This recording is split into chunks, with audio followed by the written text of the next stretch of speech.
5 জন বসে আছেন পাশাপাশি, সবাই ফোন দেখছেন।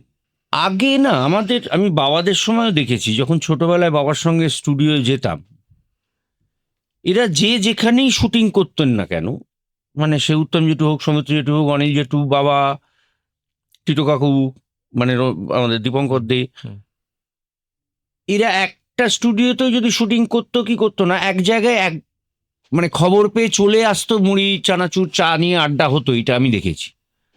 এবং সেটা আমাদের আমরা যখন মানে স্পেশালি তো আড্ডাগুলো হয় হয় আউটডোরে গেলে, নইলে এখানে যদি মেগা সিরিয়াল লম্বা যেটা চলে, যেটা এক আকাশের নিচে 5.5 বছর চলেছিল, আমরা আড্ডাই তো দিতাম। কিন্তু এখন একটু অন্যরকম দেখি, মানে 5 জন বসে আছেন পাশাপাশি, সবাই ফোন দেখছেন।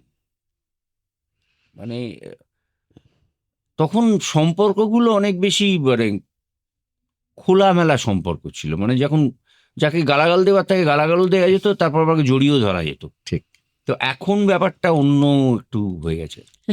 মানবিমানের বিষয়টা আগে অন্যরকম ছিল, খোলা মনে, একেবারে একদম খোলা মনে। এখানে এখন আমি জানি না, মানে সবাই বড্ড বেশি এইটুকু জায়গা, এর বাইরে কিছু দেখেন না এখন।